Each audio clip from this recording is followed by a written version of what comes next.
All right, so we're back and ready for another deep dive. Today, let's talk about something we all care about, how to keep our brains sharp. Sounds good to me. And lucky for us, we've got Max Lugavere's Genius Foods to guide us.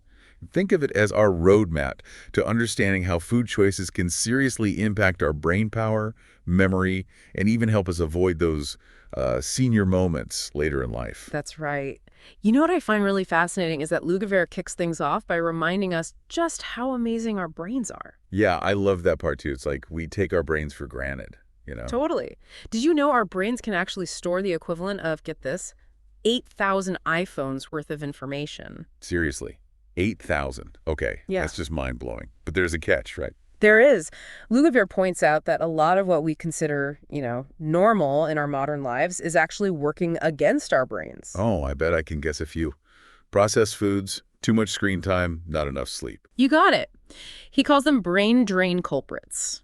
Things like chronic inflammation from a bad diet, eating too much too often, not getting the right nutrients. Also, things like exposure to environmental toxins, stress, not being active enough, and, like you said, poor sleep. So basically, a recipe for disaster, not genius, right? Pretty much. All of these things contribute to brain fog, anxiety, and even increase the risk of developing conditions like Alzheimer's down the road. Okay, so not exactly what we're aiming for, but this is where it gets exciting, right? Yeah. Lugavere doesn't just leave us hanging with the bad news. He dives into how we can fight back using the power of, wait for it, food. And one of the first things he tackles is fat. Yes, and it's not what we were told growing up, right? Totally. Remember those low-fat everything days? Oh, I do. It turns out good fats are actually essential for a healthy brain. Okay, so which fats should we be loading up on? Well, Lugavere is a huge fan of extra virgin olive oil. Really? Oh, all. Yeah. It's got this compound called oleocanthal, which acts as a powerful anti-inflammatory. Think of it like a natural ibuprofen for your brain. Okay, so olive oil's like brain protection in a bottle. I like it. Exactly. But it's not just olive oil. He's also a big advocate for omega-3 fatty acids, specifically DHA and EPA. Right, omega-3s. Those are the ones found in fatty fish, right? You got it. Wild-caught fatty fish like salmon and mackerel, but also things like pastured eggs.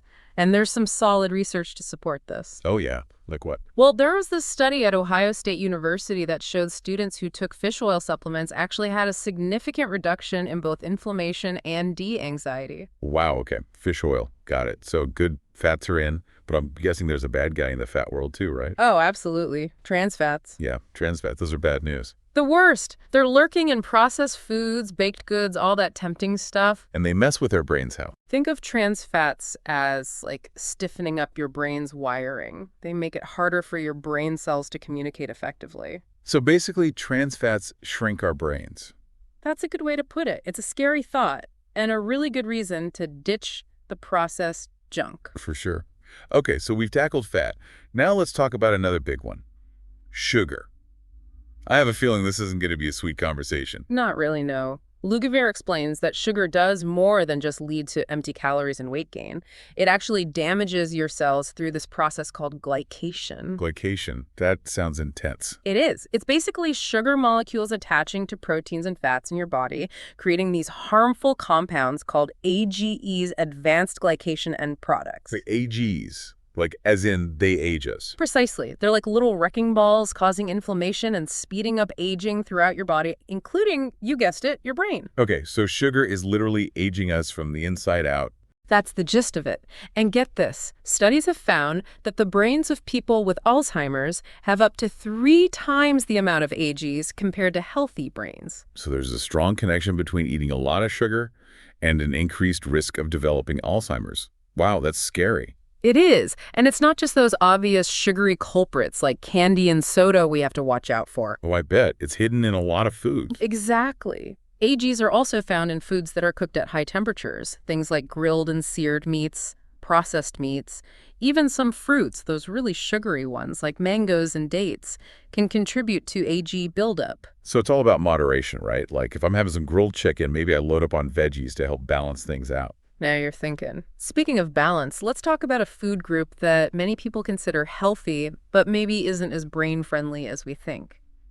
Grains. Wait, hold on. You're telling me those healthy whole grains everyone raves about aren't all that great? Here's the thing. Even whole grains, when they're broken down, release glucose into our bloodstream, just like table sugar does. And this constant flood of glucose triggers a surge of insulin. Over time, that can lead to insulin resistance. And that, my friend, is a major risk factor for Alzheimer's. So it's not just the sugar itself, but the effect it has on our blood sugar levels. Exactly. Imagine your blood sugar constantly spiking and crashing. It's like putting your brain through a stressful workout over and over. And that stress makes your brain more vulnerable to damage and inflammation. Okay, that makes sense. So if grains aren't the best brain fuel, what should we be eating? Well, Lugavere recommends focusing on foods that give us sustained energy without those wild blood sugar swings.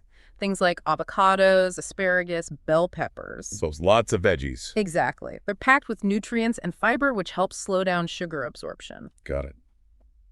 Any other surprises? Believe it or not, Lugavere actually gives dark chocolate a thumbs up. No way, dark chocolate. As in the delicious kind. The delicious kind. But hold on, there's a catch. We're talking 80% cocoa or higher. That kind is loaded with magnesium, which is super important for brain function, and flavanols, which are these powerful antioxidants that protect your brain cells. All right, dark chocolate, check.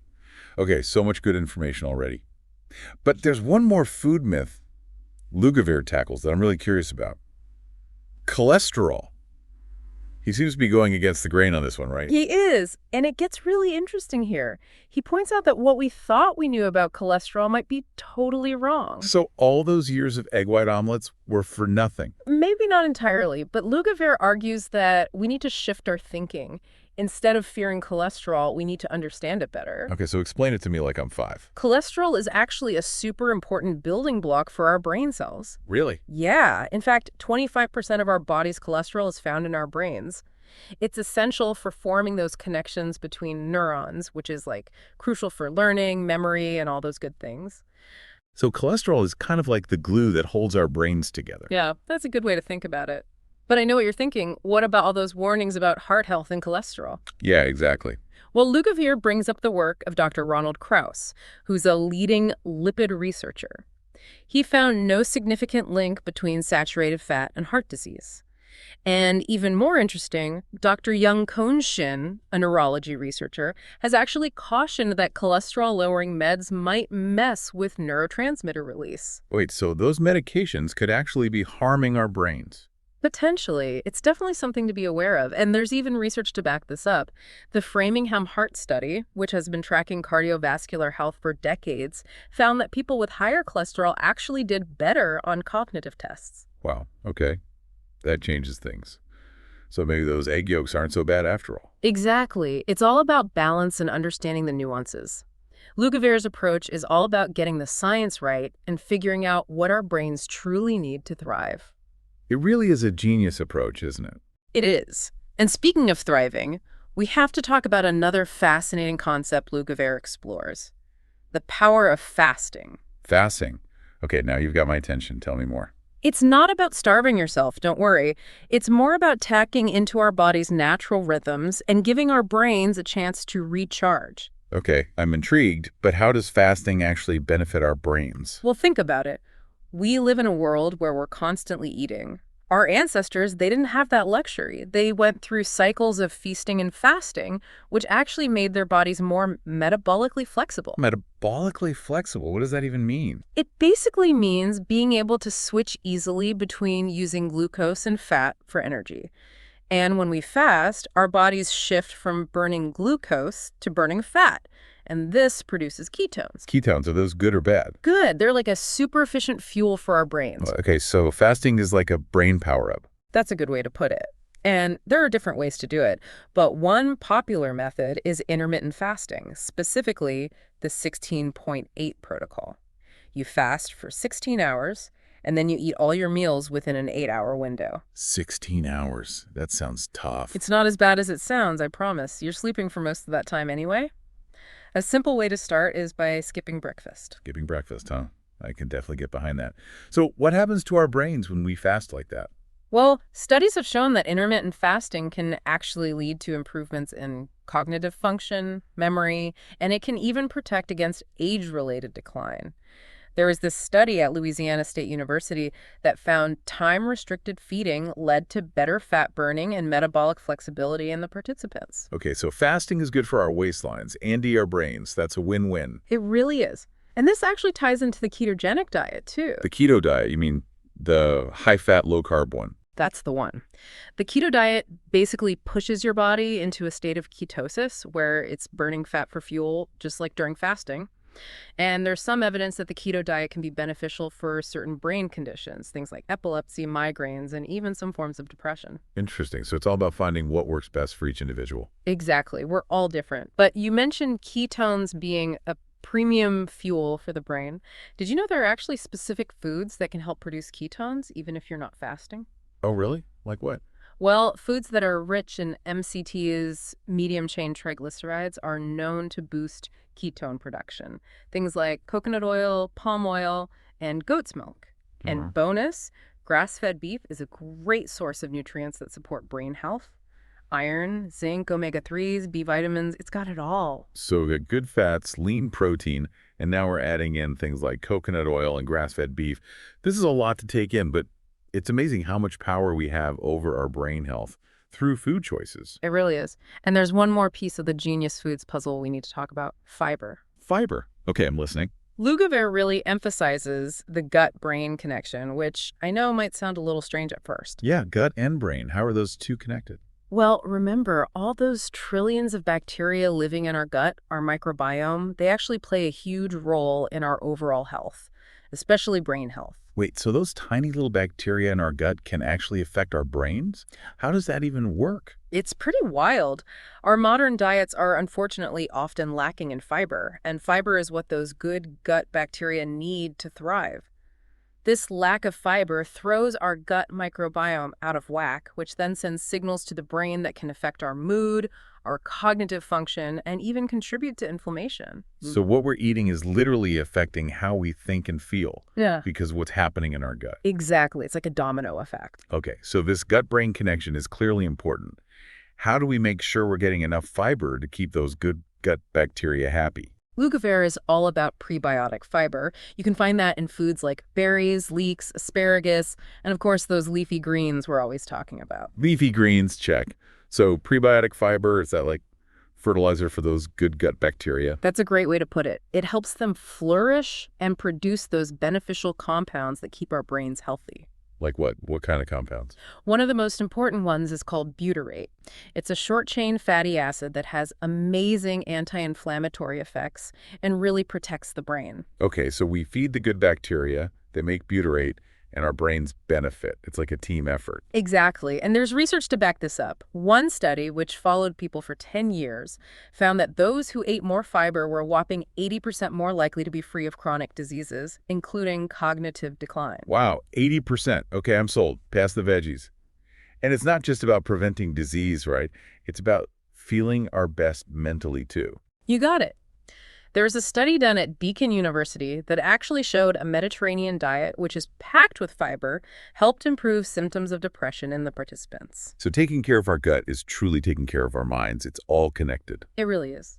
A healthy gut supports a healthy brain, and a healthy brain supports a healthy life. Well said. We've covered a lot of ground already, but there's so much more to explore. In Part 2, we'll dive even deeper into the specifics of Lugavere's Genius Plan, with practical steps to start nourishing our brains and unlocking our full cognitive potential. Stay tuned. All right, welcome back to our deep dive into Genius Foods.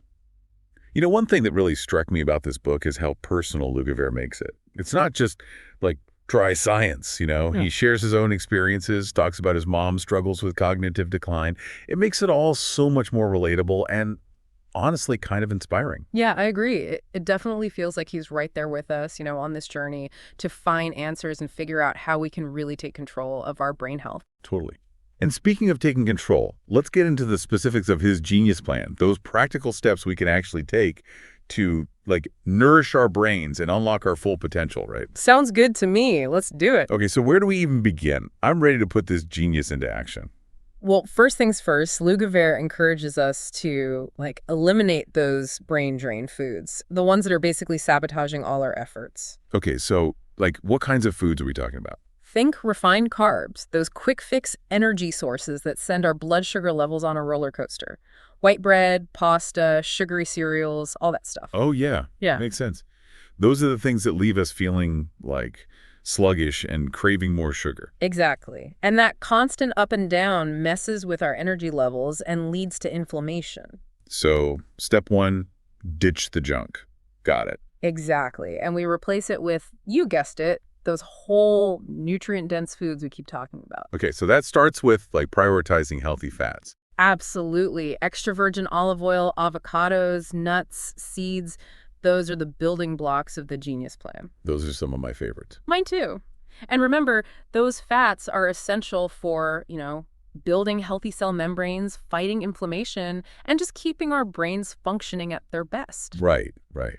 And of course, we can't forget about those omega-3 superstars, DHA and EPA. Yeah. We talked about fatty fish like salmon and mackerel. Yeah, but it's not just fish. Don't forget about grass-fed meats and pastured eggs. They're packed with those essential fats too. Okay, got it. So it's not just about the type of food, but also the source, like how the animals were raised and all that. Exactly. Quality matters. For example, grass-fed beef, it's not only richer in omega-3s, but it also has more antioxidants and vitamins compared to like conventionally raised beef. Got it. So quality over quantity makes sense. Okay, so we've got the fats covered. We're eating lots of veggies, especially those dark leafy greens, right? Always. Those are like the superheroes of brain food. Kale, spinach, collard greens, or arugula, all of them. They're loaded with antioxidants, vitamins, minerals, and of course that prebiotic fiber that keeps our gut bacteria happy. I'm sensing a theme here. Leafy greens, leafy greens, leafy greens. Right. They really are the brain's best friend. Lugavere even recommends having a big, colorful salad every day. Okay, that's doable. I Yep. can handle a salad a day. What about fruits? Are there any fruits he's like really into? Blueberries, for sure. He's a huge fan. Blueberries. What's so special about blueberries? They're like little antioxidant powerhouses, especially rich in anthocyanins. Those have been shown to improve memory, protect against age-related cognitive decline, and even boost mood. So basically, blueberries are like tiny shields for our brains, right? Yeah, They're fighting off damage and keeping everything running smoothly. I like that analogy. So we've got healthy fats, lean protein, lots of veggies, a sprinkle of blueberries. Sounds pretty good so far. Anything else we should be adding to our plates? Lugavere also recommends incorporating some fermented foods. Oh, right. Fermented foods. Like what specifically? Think sauerkraut, kimchi, yogurt, all those tangy, delicious things. I love all of those. What makes them so great for our brains? They're rich in probiotics, which are those beneficial bacteria that keep our gut microbiome in tip-top shape. Oh, right. That gut-brain connection again. It's amazing how much we're learning about how those two things are so intertwined. It is. Mhm. And speaking of gut health, Lugavere emphasizes the importance of, choosing foods that support a healthy gut microbiome. So we've got to feed those good gut bacteria the right stuff, right? Exactly. And one of the best ways to do that is by eating plenty of fiber, which we already touched on. Okay, fiber. Check. Any specific spices he recommends? I'm always looking for ways to spice things up in the kitchen. Literally. He's a big fan of turmeric. It's got this compound called curcumin that has incredible anti-inflammatory and antioxidant properties. Turmeric. Okay, that's an easy one to add to. Like soups, stews, smoothies. I can do that. It is. And, he also acknowledges that complete deprivation isn't sustainable. Thank goodness. Because I love my treats. He's not about, like, strict rules and cutting out all the things we enjoy. It's more about finding a balance. So it's okay to indulge every now and then. Exactly. It's all about moderation, Yeah. making mindful choices. For example, if you're craving something sweet, reach for a piece of dark chocolate with a high cocoa content, like we talked about, instead of a sugary processed dessert. Okay, that's a swap I can definitely get behind. What about drinks? Any recommendations there? Well, he really emphasizes hydration. Our brains are about 80% water, so staying hydrated is super important for, like, everything. Right, water. It's so easy to forget about sometimes. It is, but it's essential. Lugavere recommends drinking plenty of water throughout the day and, limiting sugary drinks. So ditch the soda and reach for the water bottle. Exactly. Sugary drinks can actually dehydrate you, which is the opposite of what we want. Makes sense. Okay, expert speaker, as we're going through all of this, what stands out to you as like the most surprising or impactful takeaway so far? That's a good question. For me, it's the focus on the gut-brain connection. I mean, it's truly revolutionary. It is pretty mind-blowing, isn't it? It is. For so long, we've thought of the brain as this, like, isolated organ, but now we're understanding that it's actually deeply connected to our gut health. Right. What we eat is not just affecting our bodies, it's literally shaping our minds. Exactly. And that's a powerful thing to realize. We have more control over our brain health than we might think. I love that message. It's empowering, isn't it? It is. By making small, simple changes to our diets, we can have a huge impact on how we think, how we feel, and how we function in the world. Absolutely. Well, we've covered a lot of ground today, but there's still so much more to uncover. In part 3, we'll dive into the importance of those other lifestyle factors that play a crucial role in optimizing our brain health. Things like sleep, exercise, and stress management. Sounds good. I'm looking forward to it. Me too. So stay tuned, folks. Welcome back for the final part of our deep dive into genius foods. Yeah. We've been talking all about how powerful nutrition is for our brains, but Lugavere makes this point, and it's so important, that it's not just about what we eat, but also how we live. You're right. It really is about the bigger picture. It's like if you're building a house, you need a solid foundation, but you also need, well, the whole structure to make sure it can handle anything, right? Totally. So I guess that's where lifestyle comes in. Sleep, exercise, stress management, all that good stuff. Exactly. In this last part, let's explore those lifestyle factors. They play a huge role in keeping our brains healthy. Okay, let's start with sleep. I think we all know it's important, but I'm curious, how does Lugavere specifically link sleep to brain health? Well, he describes sleep as like a nightly brain cleanse, a time for our brains to clear out all the toxins and kind of solidify memories. He even ties it to this thing called the glymphatic system. The glymphatic system. Okay, I have to admit, I've never heard of that. It's pretty fascinating. Basically, think of it as your brain's own little waste disposal system. Like, imagine tiny channels in your brain that flush out all the metabolic byproducts, all those harmful substances that can build up. Okay, so it's like a plumbing system for our brains. Yeah, Interesting. And you're saying this system is most active when we're sleeping. exactly. Ah. So when we don't get enough sleep, it's like letting the trash pile up in our brains. You're right. That's a great way to put it. No wonder we feel so groggy and can't think straight when we're sleep deprived. Right. And it's not just about feeling off in the short term, Chronic sleep deprivation is actually linked to a higher risk of cognitive decline and even Alzheimer's later in life. Okay, that's definitely a motivator to get those zizzies. So getting enough sleep is like preventative brain care. I like that. Absolutely. And it's not just about how many hours you're getting, it's about the quality of sleep, too. Okay, so what can we do to improve our sleep quality? Any tips from Lugavere? He's a big fan of consistency, like going to bed and waking up around the same time each day, creating a relaxing bedtime routine, and making sure your sleep environment is, dark, quiet, and cool. Those are all good reminders. And what about those late night scroll sessions? Are those like secretly sabotaging our sleep? Well, the blue light from our phones and computers, that can actually interfere with melatonin production, which is the hormone that regulates our sleep-wake cycle. Oh yeah, melatonin. I've heard of that. So Lugavere recommends avoiding screens for at least an hour before bed. Makes sense. Gives our brains a chance to wind down naturally, right? Right. Maybe swap the screen time for a good book, some relaxing music. I love that idea. Okay, sleep is super important. We've got that. Now let's talk about exercise. We all know it's good for our bodies, but how about our brains? What does Lugavere say about that? He calls exercise miracle grow for the brain. I love that. Miracle grow for the brain. That's a pretty great image. But what does that actually mean? It means exercise helps increase blood flow to the brain, which delivers all those important nutrients and oxygen to our brain cells. And it also stimulates the production of something called BDNF. BDNF. Okay, what's that? It stands for brain-derived neurotrophic factor. It's basically a protein that's essential for the growth and survival of our neurons. So wait, are you telling me that exercise actually helps build our brains? Like literally? That's exactly what I'm saying. Pretty cool, right? And it's not just about those hardcore workouts either. Even moderate exercise like brisk walking, dancing can have a big impact on our brain health. Okay, that's good to know.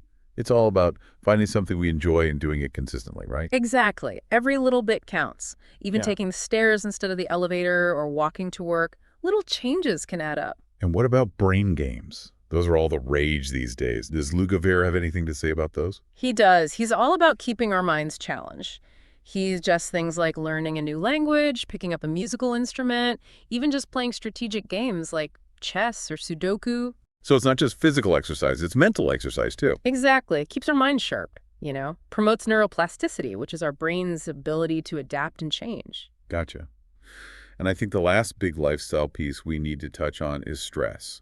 It's something we all deal with, but it can really take a toll on our minds.